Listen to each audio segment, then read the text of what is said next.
আসসালামু আলাইকুম, আশা করি সবাই ভালো আছো। আজকে হচ্ছে আমাদের 4 নম্বর লেকচার।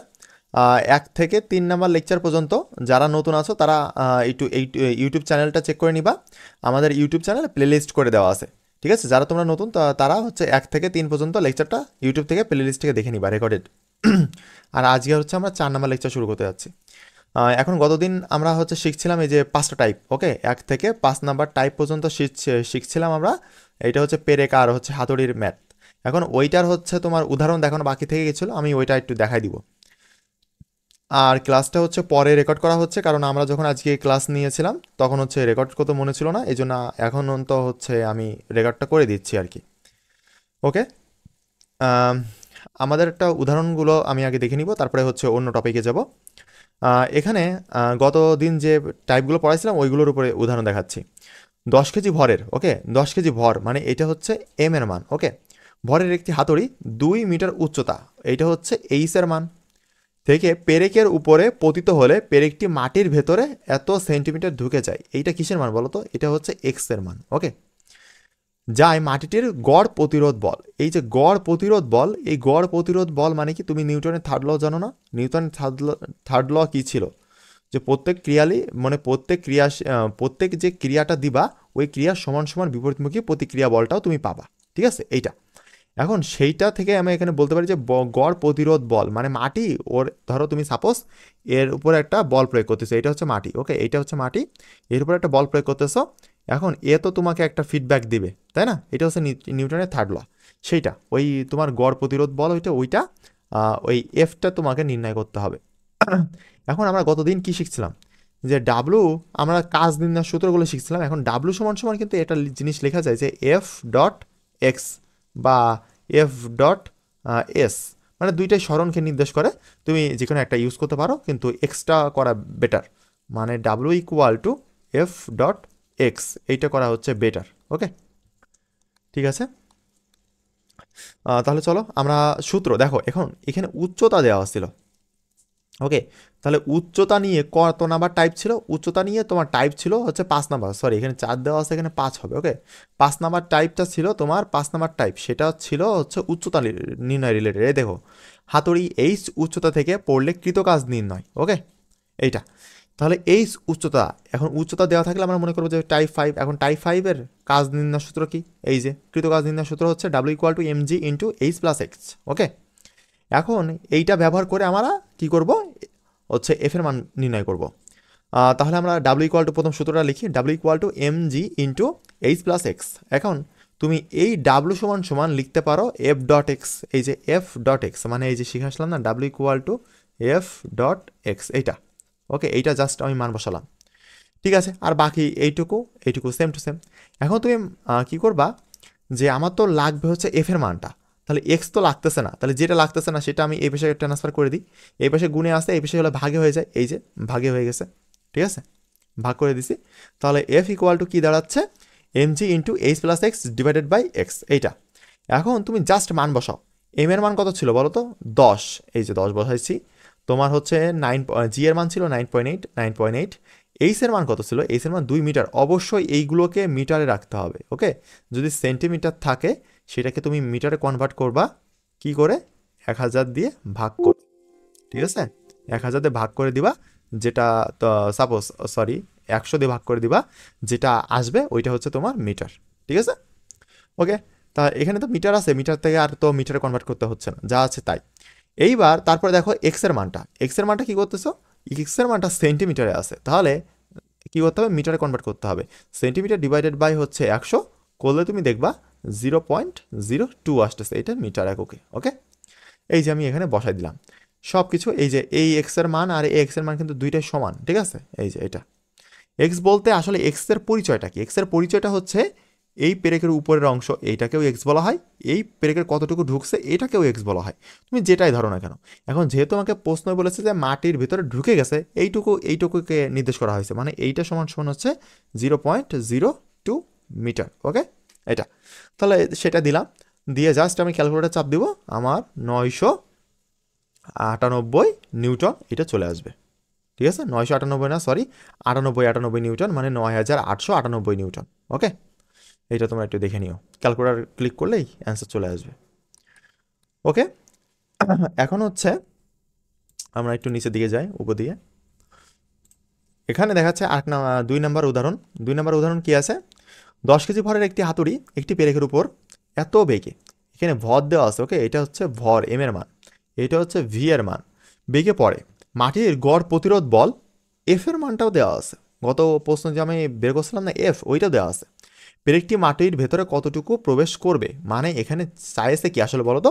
এখানে চেয়েছে হচ্ছে এক্স এর মানটা, ওকে, এক্স এর মান কত সেটা নির্ণয় করতে বলেছে। ঠিক আছে, আমরা তো জানি, আমরা যে সূত্রগুলো জানি। তাহলে দেখো বেগ দেওয়া আছে, ওকে, বেগ দেওয়া আছে, তাহলে আমরা জানি যে বেগ দেওয়া থাকলে আমরা সূত্র ফেলাতে পারি এইটা।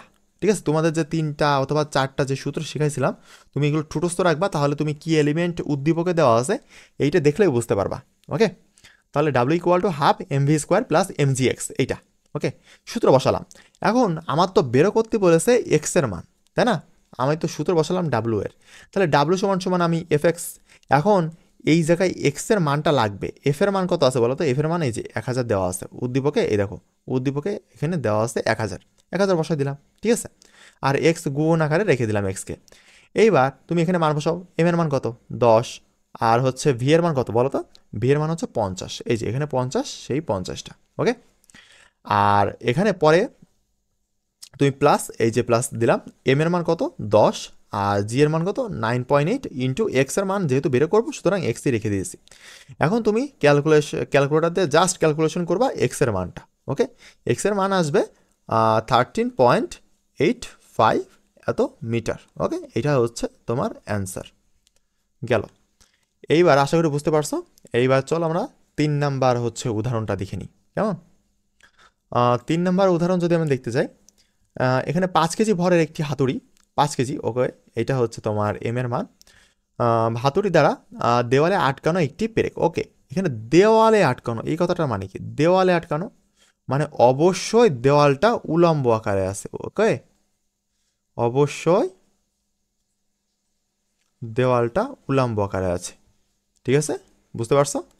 অবশ্যই এই যে দেওয়ালে আটকানো, এই কথাটা মানে হচ্ছে দেওয়ালটা উলম্বভাবে আছে, সেখানে একটা পেরেক মারতেছো। একটি পেরেককে এত বেগে, ওকে, এত বেগ, এত বেগ, তাহলে এটা ভি এর মান। এত বেগে আনুভূমিকভাবে আঘাত করা হলে পেরেকটি তোমার 5 সেন্টিমিটার ভিতরে প্রবেশ করে যায়। দেওয়ালের বাধাদানকারী বল নির্ণয় করো, ওকে। দেওয়ালের বাধাদানকারী বল, বাধাদানকারী বল বলুক বা যে বলই বলুক, মানে ওই ডাব্লুর ভিতর থেকে আমি এফ ডট এক্স নির্ণয় করব, মানে এখান থেকে আমি ওই এফ এর মানটা নির্ণয় করব, ঠিক আছে। তাহলে ডাব্লু সূত্রটা বসাই। এই ক্ষেত্রে ডাব্লু সূত্র কি আছে? যেহেতু বেগের মান দেওয়া আছে, সুতরাং আমরা হাফ এম ভি স্কোয়ার লিখতে পারি। সেখান থেকে আমি বলতে পারি যে এফ ডট এক্স, এই যে ডাব্লু সমান সমান এফ ডট এক্স না, ওইটা। তারপরে হচ্ছে আমি জাস্ট মান বসাচ্ছি, এইটা বসাই দিলাম এখানে। এবার যেহেতু আমাকে এফ নির্ণয় করতে হবে, সুতরাং আমার এই পাশে ছিল এক্সটা এক্স, সেই এক্স আমি এর তলে গুণ করে দিব, তাই না? এই দেখো, সরি, ভাগ করে দিব, এই যে আমরা ভাগ করে দিলাম, ঠিক আছে, আমরা ভাগ করে দিয়েছি। তাহলে এফ এর সূত্রে তোমার জাস্ট মান বসাই দিয়েছি, এই যে এক্স এর মানটা এই নিচে ভাগ করে দিলাম, আর হাফ করতে হাফ বসে গেল, এম এর মান এইটা, ভি এর মান এখানে 50 দিয়েছি, এটা হবে না 50, এখানে 20 স্কোয়ার হবে, ওকে, 20 স্কোয়ার। আমার হচ্ছে টাইপিং মিস্টেক হয়েছে, তোমরা জাস্ট একটু ক্যালকুলেশনটা ঠিক করে নিও, কেমন? জাস্ট ক্যালকুলেশন করো, সামথিং একটা নিউটন আসবে, এইটা হচ্ছে অ্যান্সার। আশা করি বুঝতে পারছো। চলো নিচের দিকে আমরা হচ্ছে আজকে হচ্ছে নতুন যে টপিকটা আমরা আলোচনা করব, সেটা হচ্ছে স্থিতিস্থাপকতা বা স্থিতিস্থাপক বা স্প্রিং বলের দ্বারা কৃত কাজ, ওকে। স্প্রিং তো সবাই চেনো, তাই না? ওই সেই স্প্রিং বল দ্বারা কৃত কাজ যেটা, সেটা নির্ণয় করব, ওকে। প্রথমে আমরা হচ্ছে এখানে তোমার হচ্ছে প্রথমে চিত্রটা বোঝার চেষ্টা করব, তারপরে হচ্ছে আমরা থিওরিক্যাল যে কথাগুলো আছে ওইগুলো একটু আস্তে আস্তে বোঝার চেষ্টা করব। আর এই কনসেপ্টটা একটু প্যাচাল মার্কা আছে, এখান থেকে আহামরি প্রশ্ন আসে না, যদি আসে তা আসে গতে আসে, আর যদি না আসে তা আসেই না। ম্যাক্সিমাম ক্ষেত্রে এমসিকিউ আসলেও আসতে পারে, বাট খুবই মানে কম ইম্পর্টেন্ট এই টপিকটা। তারপরে তোমাকে এই টপিকটা করতে হবে, কারণ কোনো টপিকই বাদ দেওয়া যাবে না, ঠিক আছে। চলো চিত্রটা একটু বোঝা যাক। এখন এটা হচ্ছে স্প্রিং, এইটা হচ্ছে স্প্রিং। তোমরা তো স্প্রিং চেনো, তাই না? ওই যে রাবার ব্যান্ড, তারপরে স্প্রিং, এইগুলাই আর কি। এখন এই একটা স্প্রিং, এই একটা স্প্রিং। এখন এই যে স্প্রিংটা আছে, এইটা একেবারে নর্মাল অবস্থায়, ধরো সাপোজ তোমার হাতে একটা স্প্রিং রাখছো, তুমি দেখতেছো, ঠিক আছে, কোনো টানাটানি করতেছো না বা সংকোচন বা প্রসারিত করতেছো না, কিচ্ছুই করতেছো না, জাস্ট দেখতেছো তুমি, সেই অবস্থাটা হচ্ছে এইটা। ওকে, একেবারে মানে সিম্পল জেনারেল অবস্থায় যেটা আছে সেইটা, এই স্প্রিংটা। কিন্তু তোমার পরে যে স্প্রিংটা আছে এইটা, এই স্প্রিংটা তোমার প্রসারিত করা হয়েছে, মানে টেনে প্রসারিত করা হয়েছে। এর সামনে একটা ভর ঝুলাই দেওয়া হয়েছে, এই যে একটা ভর, এম ভরের একটা বস্তু ঝুলিয়ে দেওয়া হয়েছে, সেই জন্য এটা প্রসারিত হয়েছে। কতটুকু প্রসারিত হয়েছে? এই যে এতটুকু প্রসারিত হয়েছে। এ তো ছিল এতটুকু, তাই না, এতটুকু, বাট এ টোটাল হয়েছে এতটুকু, তার মধ্যে এইটুকু প্রসারিত হয়েছে। ঠিক আছে, বুঝলাম, ভালো কথা। এখন আমরা একটা জিনিস দেখি যে এই যে মানে জেনারেল অবস্থায় যতটুকু ছিল এইটুকুকে আমরা বলবো, এই যে অবস্থানটা, এই যে দাগটা, এই দাগটাকে আমরা বলবো সাম্য অবস্থা। সাম্য অবস্থা মানে কি? ওখানে জেনারেল অবস্থায় ছিল, মানে কোনো নড়নচড়ন নেই, সংকোচন নেই, প্রসারণ নেই, কিচ্ছু নাই। এই যে লাল কালি দিয়ে দিলাম না, এইটা হচ্ছে তোমার সাম্যাবস্থার দাগ। ওকে, যে সাম্যাবস্থায় ছিল, ভালো কথা। তখন আমরা ওখানে যে মানটা দেওয়া থাকবে সেটা হচ্ছে x1 দ্বারা প্রকাশ করব, আর যেটা মানে প্রসারিত করার পরে বা সংকুচিত করার পরে যেটা আসছে সেটা হচ্ছে x2। ওকে, এই যে x1 দ্বারা হচ্ছে আদি অবস্থান বোঝায়, মানে প্রথম অবস্থা, আর x2 দ্বারা শেষ অবস্থান বোঝায়। ওকে, শেষ অবস্থান মানে শেষে কোন পর্যন্ত গিয়েছে সেটা। আর মধ্যবর্তী যে পথটা স্মরণটা হয়েছে এইটারে এক্স, শুধুমাত্র এক্স দ্বারা প্রকাশ করে।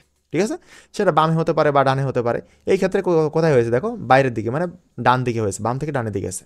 ওকে, এখন তোমার অনেকেরই মাথায় প্রশ্ন হতে পারে, ভাইয়া আপনি তো একটা স্প্রিং এখানে ছিল, ওই স্প্রিংটারে টেনে হচ্ছে লম্বা করলেন, বাট আমি যদি স্প্রিংটারে চেপে সংকুচিত করতাম, ঠিক আছে চলো, সাপোজ এখানে একটা স্প্রিং আছে, এইভাবে স্প্রিং আছে, সেই তোমার সাম্য অবস্থা ছিল এইটা, এই দাগটা ছিল সাম্যাবস্থা, সেখান থেকে তুমি এই যে স্প্রিংটা এতখানিক, এই যে এতটুকু, ওকে, এই যে এতটুকু পিছায় গেল, তুমি ওই এই যে এইটুকু, এই দুইটা স্প্রিংকে যেভাবে গণনা করলা, তুমি এই দুইটা স্প্রিংকেও সেভাবেই বিবেচনা করতে পারো। ঠিক আছে, এই দুইটা স্প্রিংকেও সেভাবে বিবেচনা করতে পারো, তাহলে সেম টু সেম চলে আসবে। ওকে, এই ক্ষেত্রেও যদি আমার স্প্রিংটা এই পর্যন্ত এসে ঠেকে, তাহলে আমার এখানে হচ্ছে x1 হবে আর এখানে হচ্ছে x2 হবে, বুঝছো, এই আর কি। আমার এইটা হচ্ছে আদি অবস্থা হবে, এইটা হচ্ছে শেষ অবস্থা হবে, তাছাড়া কিচ্ছু না। ওকে, এখন আমরা আশা করি হচ্ছে স্প্রিংটা বুঝতে পারছি। এখন একটা কথা, আরেকটা কথা বলতে চাই। ধরো তুমি একটা রাবার ব্যান্ড, মানে ওই যে টাকা বাধাই করে, বা হচ্ছে তোমার আম্মু বলো বা তোমার বোন বলো, বা তুমি যদি মেয়ে হও তাহলে তুমি যে চুল বাধাই করো বা চুল বাঁধো না, চুল বাঁধো যে রাবার ব্যান্ড দিয়ে, এইটার কথা চিন্তা করো। তুমি টেনে ছেড়ে দাও, দেখো যে একদম যে যা অবস্থানে ছিল সেই অবস্থানে ফেরত যাচ্ছে।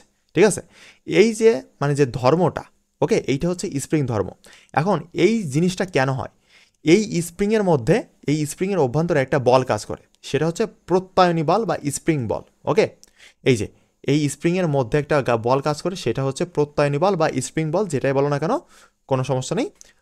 এই স্প্রিংটা, এই বলের কাজ কি? স্প্রিংটাকে পূর্বের অবস্থায় ফেরত আনা। মানে যে বলের কারণে তোমার স্প্রিংটাকে টেনে ছেড়ে দিলে আবার সে পূর্বের অবস্থায় ফেরত আসে, সেটাকে বলা হয় স্প্রিং বল বা প্রত্যয়নী বল। ঠিক আছে, তোমরা অবশ্যই এই প্রত্যয়নী বলটার সংজ্ঞাটা খুবই গুরুত্বপূর্ণ, তোমরা অবশ্যই গাইড বা বই থেকে অবশ্যই মুখস্থ করে নিবা। ওকে, আমরা দুইটা পয়েন্ট দেখি। স্প্রিং বল ও সরণ বিপরীতমুখী। আসলে কি তোমরা বুঝতে পারছো যে কেন তোমার বিপরীতমুখী বলা হয়েছে? স্প্রিং বল ও সরণ কেন বিপরীতমুখী বলা হয়েছে? দেখো, বিষয়টা হচ্ছে এরকম যে স্প্রিং বল ও সরণ, এখন একটা স্প্রিংয়ের সরণ কোন দিকে হচ্ছে দেখো তো, এই সরণটা বাম থেকে ডানে যাচ্ছে না? এই যে স্প্রিংটা থাকার কথা ছিল এখানে, বাট এটা সরে চলে আসতেছে ডান দিকে, না ডান দিকে যাচ্ছে না, বাম থেকে ডান দিকে। এখন বিষয়টা হচ্ছে তাহলে সরণটা হচ্ছে আমার বাম থেকে ডান দিকে, বাট এখানে যে স্প্রিং বলটা ক্রিয়া করতেছে, বাট স্প্রিং আমি যদি ছেড়ে দিই তাহলে স্প্রিং কোন দিকে যাবে? স্প্রিং অবশ্যই বাম, এই যে ফেরত যাবে, ফেরত যাচ্ছে না, তাহলে উল্টো দিকে। সেই জন্য বলা হয়েছে স্প্রিং বল, এই যে স্প্রিং বলটা হচ্ছে এইটা, ওকে, আর সরণ, সরণ হচ্ছে এইটা। তাহলে একে অপরের বিপরীত না, মানে একজন যদি ডান পাশে যায় আর একজন যাবে বাম পাশে। ওকে, তোমার সরণ যদি ঘটে বাম পাশে, তোমার প্রত্যয়নী বল বা স্প্রিং বল সেটা এফএস দ্বারা প্রকাশ করা হয়, সেটা যাবে আমার অবশ্যই ডান পাশে, মানে একেবারে বিপরীত। এই জন্য আমার এখানে বলা হয়েছে যে স্প্রিং বল ও সরণ পরস্পরের বিপরীত। আশা করি বুঝতে পারছো। সেকেন্ড আমরা হচ্ছে লাইনটা দেখি। স্প্রিং বল ও স্প্রিং বল সরণের সমানুপাতিক। স্প্রিং বল সরণের সমানুপাতিক, এই কথাটা দ্বারা কি বোঝায়? তুমি সাপোজ একটা রাবার ব্যান্ডকে নিছো, সাপোজ তুমি একটা ওই যে টাকা তোমার বাধাই করে রাখে না, রাবার ব্যান্ড আছে না, ওইটা নিছো। এখন ওই রাবার ব্যান্ডটাকে টান দিছো, ওকে, এইটুকু 5 মিটার, সাপোজ তুমি 5 মিটার টান দিছো, ঠিক আছে। এখন তুমি ছেড়ে দাও। এখন তুমি যদি রাবার ব্যান্ডটা ছেড়ে দাও, হয়তো অল্প অল্প পরিমাণে ব্যথা পাবা, তাই না? অল্প পরিমাণে তুমি ব্যথা পাইলা, ঠিক আছে। কিন্তু এই সেম রাবার ব্যান্ডকে তুমি যদি 10 মিটার বা 20 মিটার, সাপোজ 20 মিটার টানো, তাহলে এইবার যদি তুমি ছেড়ে দাও রাবার ব্যান্ডটা, তোমার হাতে কি ব্যথা বেশি লাগবে না? অবশ্যই তোমার হাতে ব্যথা বেশি লাগবে, ঠিক আছে। তাহলে এখন কেন ব্যথা বেশি লাগলো? তুমি দেখো, তুমি যখন 5 মিটার টানছিলা তখন অল্প ব্যথা লাগতেছিল, তুমি যখন 20 মিটার টানলা, মানে বেশি পরিমাণে স্মরণ ঘটাইলা, তখন বেশি লাগতেছে। এর মানে হচ্ছে এইটা যে তুমি স্মরণকে যত বাড়াবা তোমার স্প্রিং বলের পরিমাণও বাড়বে, আর তুমি স্মরণকে যত কমাবা স্প্রিং বলের মান এফ এস দ্বারা প্রকাশ করা, এফ দ্বারাও প্রকাশ করতে পারো, এফ এস দ্বারাও প্রকাশ করতে পারো, সমস্যা নেই। তাহলে স্মরণ যদি কমায় তাহলে স্প্রিং বলের মানও কমবে। তাহলে এই জিনিসটা কখন হয়? এই জিনিসটা তখনই হয় যখন সমানুপাতিক সম্পর্ক হয়। তাহলে এফ এস সমানুপাতিক এস, ওকে, এই কথাটা আমরা বুঝতে পারলাম। তাহলে সেই থেকেই আমরা বলতে পারি যে স্প্রিং বল ও স্মরণ সমানুপাতিক, ঠিক আছে, পরপর সমানুপাতিক, পরস্পরের সমানুপাতিক। একটা বাড়লে আরেকটা বাড়বে, একটা কমালে আরেকটা কমবে, ঠিক আছে। আশা করি বুঝতে পারছো। এখন একটা জিনিস দেখি যে স্প্রিং বলের জন্য সূত্র বা হুকের সূত্র। আসলে আমরা এসএসসিতে শিখে আসছিলাম যে হুকের সূত্রটা ছিল এরকম যে স্থিতিস্থাপক সীমার মধ্যে পীড়ন বিকৃতির সমানুপাতিক। চাপ অধ্যায় ছিল আপনাদের 5 নম্বর অধ্যায়, ওকে। বাট ওইটারে একটু হচ্ছে তোমার লেন্দি ফর্ম, মানে এইচএসসি তো ওখান থেকে একটু বেশি থাকবে, তাই না? সেটাই আছে। চলো দেখে নিই হুকের সূত্রটা কি দেওয়া আছে এইচএসসিতে। হুকের সূত্রটা এইচএসসিতে দেওয়া আছে স্থিতিস্থাপক সীমার মধ্যে প্রত্যয়নী। এই প্রত্যয়নী মানে বল মানে কি? প্রত্যয়নী বল মানে হচ্ছে স্প্রিং বল, ওই যে এফএস, ওকে, এফএস বল স্মরণের সমানুপাতিক। ভালো কথা, স্মরণের সমানুপাতিক কোনো ব্যাপার না, স্মরণের সমানুপাতিক আমরা এখানে দেখলাম, কিন্তু এই কথাটা নতুন। দেখো, এখানে স্মরণ যদি আমার ডান পাশে হচ্ছিল, তাহলে আমার কি হচ্ছিল? বাম পাশে দিচ্ছিল প্রত্যয়নী বল বা এফএস, ওকে। এটা যদি এস স্মরণ হয় ডান পাশে যায়, তাহলে প্রত্যয়নী বল বা স্প্রিং বল সেটা বাম পাশে যাবে। তা বলো, যারা ভেক্টর চ্যাপ্টার করে আসছো, একটা বল এই দিক গেছে, একটা ভেক্টর এইটি গেছে, মানে এ একটা ভেক্টর, এ একটা ভেক্টর, দুইটা ভেক্টর পরস্পরের বিপরীত, ঠিক আছে। তাহলে দুইটা ভেক্টর যদি পরস্পরের বিপরীত হয়, সাপোজ এইটার মান ধরি যদি আমি +1, ওকে, +1, তাহলে এইটার মান ধরতে হবে -1, মানে পরস্পরের বিপরীত, ঠিক আছে। এই জন্য বলা হয়েছে যে সমানুপাতিক ঠিক আছে, বাট ওইটা পরস্পরের বিপরীত, ওকে। তাহলে বিপরীত, এই যে বিপরীতমুখী, এই থেকে একটা মাইনাস সামনে আসবে, তাছাড়া কিচ্ছু না। তাহলে দেখো, প্রত্যয়নী বল এই যে এফএস, প্রত্যয়নী বল দিলাম, সমস্যা নেই। প্রত্যয়নী বল দিয়ে সমানুপাতিক, অবশ্যই সমানুপাতিক, কার সমানুপাতিক? স্মরণের সমানুপাতিক। সে স্মরণটাকে এক্স, কিন্তু শুধু সমানুপাতিক না, তার সাথে বিপরীতমুখী, সেই জন্য মাইনাস একটা সামনে দিয়েছি। ঠিক আছে, এটুকু বুঝতে পারছো যে কিভাবে পেলাম? এখন দেখো যে এখানে স্মরণ, ওকে, এখানে এক্স দ্বারা কি প্রকাশ করা হয়? এক্স দ্বারা হচ্ছে স্মরণকে ইন্ডিকেট করা হয়, ঠিক আছে, দিলাম। তারপরে মাইনাস দ্বারা কাকে ইন্ডিকেট করা হয়? বল ও স্মরণের কি বিপরীতমুখী। বল ও স্মরণ যে বিপরীতমুখী, এইটাকে নির্দেশ করার জন্য এখানে একটা মাইনাস দেওয়া হয়। এই যে বলটা দিচ্ছি, ধরো বল দিলাম এই দিকে, ও স্মরণ ঘটবে অবশ্যই তার বিপরীত দিকে, তাই না? এই যে গেল, এই জিনিসটারে বোঝানোর জন্য আমরা এখানে কি ব্যবহার করতেছি বলতো?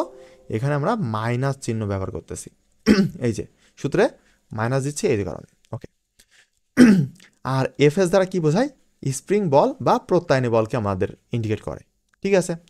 চলো এবার নিচে দেখি। এবার এই যে ফর্মুলাটা আছে, এই ফর্মুলাটাকে আমরা আরেকটু ভাঙায় লিখব। তা হচ্ছে, তোমরা কি জানো যে এই যে সমানুপাতিক চিহ্ন, এই সমানুপাতিক চিহ্নটাকে উঠানোর জন্য দুইটা জিনিস লাগে। একটা জিনিস হচ্ছে তোমার একটা সমান সমান চিহ্ন লাগবে, সমান চিহ্ন লাগবে, সমান সমান বলবা না, অবশ্যই সমান চিহ্ন বলবা বা ইকুয়াল বলবা। আর দ্বিতীয় জিনিস সেটা হচ্ছে একটা ধ্রুবক, ওকে, একটা ধ্রুবক লাগবে, একটা ধ্রুবক, সমান চিহ্ন লাগবে, একটা ধ্রুবক লাগবে এই তোমার সমানুপাতিক চিহ্নটাকে উঠানোর জন্য। তাহলে এখান থেকে উঠাতে চাই আমি এটা, তাহলে এইটাকে উঠানোর জন্য আমি প্রথম দিলাম সমান চিহ্ন, আর তারপরে কি দেখো এফএস বসালাম, এক্স বসালাম। এখন এইটার জন্য তো আমি জানি যে দুইটা জিনিস লাগবে, সমান চিহ্ন এবং ধ্রুবক। তাহলে সমান চিহ্ন তো দিলাম, আর এখানে যে মাইনাস ছিল এখানে মাইনাস দিলাম, তাহলে সমান চিহ্ন চলে গেল। এখন একটা ধ্রুবক লাগবে, ধ্রুবক সেটা হচ্ছে কে। আর কে এর পরিচয় কি? কে হচ্ছে তোমার স্প্রিং ধ্রুবক। ওকে, কে হচ্ছে স্প্রিং ধ্রুবক বা বল ধ্রুবক। আশা করি বুঝতে পারছো যে স্প্রিং ধ্রুবক বা বল ধ্রুবক এটাকে দ্বারা কি দ্বারা প্রকাশ করা হয়, কে কে ইন্ডিকেট করা হয়, কে জাস্ট কে দ্বারা বোঝানো হয় স্প্রিং ধ্রুবক বা বল ধ্রুবক। ওকে, এখন এখন এইটা তো যে ফর্মেটে আছে এখান থেকেও আমরা ভাঙানো যায় কিভাবে। দেখো, আমাকে অনেক সময় বের করতে বলবে যে এই স্প্রিং ধ্রুবক বা বল ধ্রুবকের মানটা বের করো, মানে কে এটা বের করো। ওকে, এখন আমরা এই অধ্যায়ে যখন স্প্রিংয়ের নিয়ে কাজ করব তখন সবসময় প্লাস, মানে সবসময় প্লাস নিয়ে কাজ করব, ঠিক আছে, ঋণাত্মক মানটা ধরার চেষ্টা করব না। এখন এই যে এখানে মাইনাসটা আছে না, এইটাই আমরা কিছুক্ষণের জন্য মনে করো যে এখানে নাই, তাহলে এখানে যদি না থাকে তাহলে আমি কি লিখতে পারি, F S equal to K x. এখান থেকে যদি আমি লিখতে পারি যে কে এক্স মানে জাস্ট পক্ষান্তর করলাম, মানে এই জিনিস ওই পাশে ওই জিনিস এই পাশে। ওকে, এফ এস, এইবার তারপরে আমি কি লিখতে পারি, তারপরে just X equal to F S divided by তোমার এফ, সরি এখান থেকে হচ্ছে আমি এফ নির্ণয় করবো। ওকে, আমি এফ নির্ণয় করবো, সরি এফ না, কি বলতেছি আমি, তোমার হচ্ছে এফ এস দেওয়া, এফ এস সমান সমান কে এক্স এইটা ধরতেছি, ঠিক আছে, এর প্লাস মাইনাসে সামনে যে মাইনাসটা আছে এই মাইনাসটাকে আমি বিবেচনা করতেছি না। ওকে, এখান থেকে আমাকে কে এটা বের করতে বলে, তাহলে কেটা যদি বের করতে বলে তাহলে এখানে এক্স কি আছে, এর সাথে গুণ আকারে আছে, তাহলে এই পাশে এসে কী হবে, ভাগ হয়ে যাবে। তাহলে আমি বা লিখতে পারি তোমার K equal to F S divided by X. Okay, এইটা লিখতে পারি। কিন্তু তোমরা অনেকেই জায়গায় দেখবা যে তোমাদের বইতে এর সামনে একটা মাইনাস দেওয়া আছে, মাইনাস দিলেও হয় না দিলেও হয়, বাট আমরা ক্যালকুলেশনের সুবিধার্থে যাতে আমাদের পরীক্ষায় মাথা না ঘুলাই আমরা এই মাইনাসকে পরের লাইনে বিবেচনা করব না। আসলে আমরা তো প্রতিপাদন করতেছি, এই যে এই জায়গা থেকে এই জায়গায় প্রতিপাদন করলাম, তাই না, কিন্তু পরীক্ষার হলে তো আমরা প্রতিপাদন লিখতে পারবো না, তাই না, এসে প্রতিপাদন করে লিখলে তো আমাদের 1 মার্কও বেশি দেবে না, খামাখা সময় নষ্ট হবে। এই জন্য আমরা প্রতিপাদন মুখস্থ করবো না, প্রতিপাদন লিখবও না, জাস্ট আমি ডাইরেক্ট সূত্র লিখবো যে স্প্রিং ধ্রুবক বা বল ধ্রুবকের সূত্র হচ্ছে K equal to F S divided by X. Okay, বল বাই সরণ, ঠিক আছে। অবশ্যই ধনাত্মক ধরেছি, এই জন্য আমরা এখানে মাইনাসটা দিই নাই। ওকে, আমরা প্লাস নিয়ে আসি, তাছাড়া কিচ্ছু না। ওকে, আর এই যে বল ধ্রুবক বা স্প্রিং ধ্রুবক এর এককটা কি, এর এককটা হচ্ছে নিউটন মিটার। কীভাবে, এই দেখো, এইটার বলের একক কি বলো তো, বলের একক হচ্ছে নিউটন ডিভাইডেড বাই সরণের একক কি, সরণের একক হচ্ছে মিটার। তাহলে এইটার যদি আমি ভাগ করি তাহলে কি আসতেছে, নিউটন মিটার ইনভার্স 1। ওকে, এইটা সেই যে এটা হচ্ছে একক। এখন তোমার একটা কথা, তা হচ্ছে যে আমরা তো পড়ে আসছিলাম যে x1 দ্বারা আদি অবস্থা বোঝায়, x2 দ্বারা শেষ অবস্থা বোঝায়। প্রসারিত হলে আমার স্প্রিংটা যদি প্রসারিত হয়, প্রসারিত মানে কি, ধরো এখানে একটা দাগ আছে। ওকে, এখানে দাগটা হচ্ছে এরকম, এখন স্প্রিংটা এখান থেকে এটুকু গেছে, ঠিক আছে, এটুকু ছিল প্রথমেই ছিল, তুমি টেনে এটাকে লম্বা করলা, এই যে লম্বা করলা টেনে এটাকে বলা হয় প্রসারিত। এখন সাপোজ আগে ছিল 2 মিটার, এখন লম্বা করে হয়েছে 5 মিটার, তাহলে এখানে কি মানটা বেড়েছে নাকি কমেছে বলো তো, অবশ্যই বেড়েছে, ঠিক আছে, তাহলে অবশ্যই মানটা বেড়েছে, এই জন্য আমরা এটাকে প্লাস ধরেছি, মানে প্রসারিত হলে প্লাস করব, ঠিক আছে, এই যে প্রসারিত হলে এই জন্য আমি এখানে লিখেছি যে প্লাস, ধনাত্মক। এইবার যদি আমি বিবেচনা করি এইভাবে যে একটা স্প্রিং আছে এইভাবে, ঠিক আছে, একটা স্প্রিং আছে, এখন এই স্প্রিংটাকে কি করছি, এই স্প্রিংটাকে আমি সংকুচিত করছি, মানে চাপ দিয়ে সংকুচিত করছি। তাহলে প্রথম ছিল এখানে 2 মিটার আর এখানে পরে হলো 1 মিটার, ঠিক আছে, তাহলে বিষয়টা বোঝো যে পরে সংকুচিত করছি, আগে ছিল 2 মিটার, পরে চাপ দিয়ে ওরা সংকুচিত করে ছোট করে হচ্ছে 1 মিটার বানাইছি। তাহলে এই যে এইটা করলাম এটা হচ্ছে সংকুচিত হলে কি হচ্ছে, ঋণাত্মক হয়ে যাচ্ছে না, কমে যাচ্ছে না, আগে ছিল 2, প্রথম ছিল 2, সেখান থেকে হয়েছে 1, তাহলে কমে যাচ্ছে না, এই জন্য আমার এখানে মাইনাস চিহ্ন মানে ব্যবহার করা হয়েছে। ওকে, তাহলে প্রশ্ন যদি তোমার এরকম দেওয়া থাকে যে 20, তোমার সাপোজ 20 দেওয়া আছে, ওকে, 20 মিটার আর মাইনাস 10 মিটার, তাহলে তুমি কি বুঝবা যে এই যে মাইনাস 10 মিটার এইটা হচ্ছে সংকুচিত হওয়ার মান, আর যদি প্লাস 20 মিটার দেওয়া থাকে তাহলে এটা প্রসারিত হওয়ার মান, ঠিক আছে, উচ্চ অবস্থা দেওয়া থাকবে, কিন্তু এগুলো অবশ্যই খেয়াল রাখবা, তোমরা একাডেমিক বলো বা অ্যাডমিশন বলো বা যেখানেই বলো অবশ্যই এই জিনিসগুলো খেয়াল রাখবা, মাথায় রাখবা। ওকে, ঠিক আছে। ওকে, এখন আমরা নিচের টপিকটা দেখি যে স্প্রিং বল দ্বারা কৃত কাজ। এখন দেখো আমরা টপিকের নাম বলছিলাম কি, টপিকের নাম বলছিলাম স্প্রিং বলের দ্বারা কৃত কাজ। আমরা এতক্ষণ আলোচনা করছিলাম স্প্রিং বল নিয়ে, ওকে, এই যে স্প্রিং বল বা প্রত্যায়নী বল, বাট এখন ওইটাকে কাজে লাগাই আমরা কাজ করব, এটা আলোচনা করব। স্প্রিং বল দ্বারা কৃত কাজ ডাব্লিউ ইকুয়াল টু তোমার এই সূত্রগুলো প্রতিপাদন লাগবে না। তোমরা যখন ম্যাথ হচ্ছে ফার্স্ট পেপারে, ম্যাথ উচ্চতর গণিত ফার্স্ট পেপারে যখন হচ্ছে অন্তরীকরণ যোগজীকরণ করবা, তখন এর প্রতিপাদনটা একেবারে সহজ মনে হবে।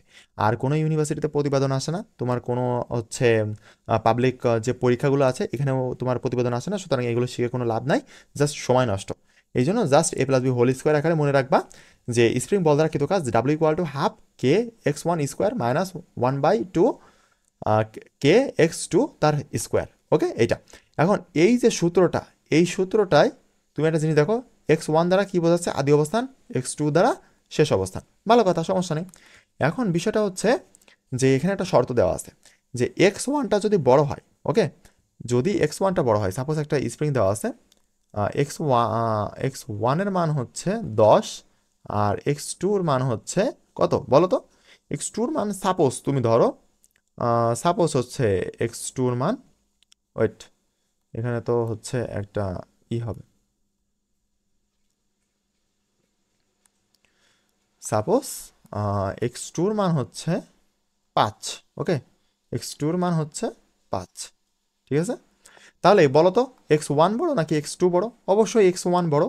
তাহলে সেক্ষেত্রে আমরা এইটা করব এবং আমাদের যে আউটপুটটা আসবে সেটা ধনাত্মক হবে, ধনাত্মক কাজ, ওকে, ধনাত্মক কাজ আসবে। এইবার যদি বিপরীতটা হতো, বিপরীতটা এরকম হতো যে আমাদের স্প্রিং এখানে দেওয়া আছে এক্স ওয়ান সমান সমান 5 মিটার আর এক্স টু সমান সমান এখানে দেওয়া আছে যে এক্স টু সমান সমান হচ্ছে 10 মিটার, মানে এক্স টুটা বড়। তাহলে এক্স এক দেখো সেম টু সেম সূত্র, ওকে, সেম টু সেম সূত্র, এক্স টু যদি বড় হয় আর এক্স ওয়ান যদি ছোট হয় তাহলে কাজ আসবে ঋণাত্মক। এটা কিন্তু অবশ্যই মাথায় রাখবা যে কাজ ধনাত্মক আসতেছে নাকি কাজ ঋণাত্মক আসতেছে। ওকে, এইবার আমরা নিচে দেখি, এখানে একটা কথা লিখে দিয়েছি যে স্থিতিস্থাপক বল দ্বারা কৃত কাজ স্মরণের বর্গের সমানুপাতিক। এটা অবশ্যই মুখস্থ রাখবা, অনেক সময় এটা পরীক্ষাতে চলে আসে এমসিকিউ আকারে, ঠিক আছে? এটা অবশ্যই মনে রাখবা। ওকে, চলো নিচের দিকে যাই, আমরা হচ্ছে প্র্যাকটিস করলে আমাদের A to Z হচ্ছে মুখস্থ হয়ে যাবে। সূত্রগুলো প্র্যাকটিসের মাধ্যমে মুখস্থ করার চেষ্টা করবা, ঠিক আছে?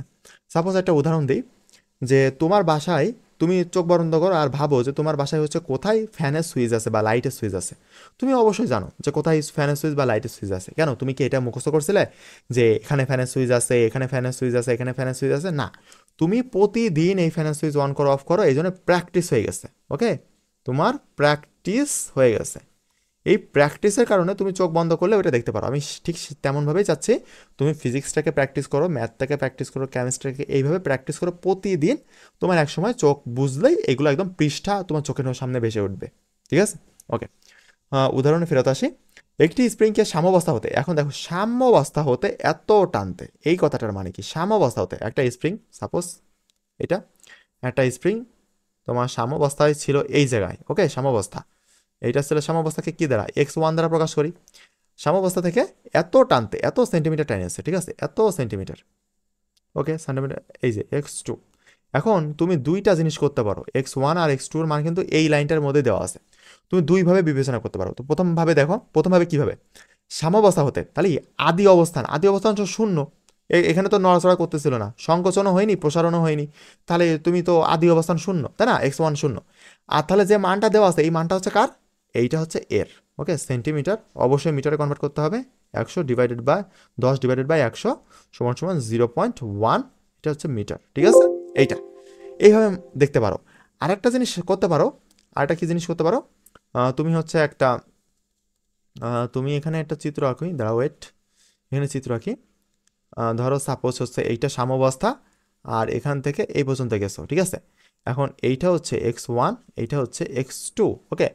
এখন তোমার বিষয়টা হচ্ছে যে সাম্যাবস্থা হতে এত টানতে, সাম্যাবস্থা হতে কত টানছে, তাহলে এই যে এই অংশটা সাম্যাবস্থা ছিল না, আর এই অংশটা ছিল এক্স টু, মানে শেষ অবস্থা, এইটা ছিল প্রথম অবস্থা, এইটা ছিল শেষ অবস্থা, এর মধ্যবর্তী যে দূরত্ব এইটা হচ্ছে এক্স এর মান, আর এক্স এর মান তুমি এই 10 ধরতে পারো যে সাম্যাবস্থা থেকে 10 সেন্টিমিটার টানছে, এইটা ছিল সাম্যাবস্থা, এখান থেকে 10 সেন্টিমিটার টানছে এই পর্যন্ত, ঠিক আছে, এই যে 10 সেন্টিমিটার।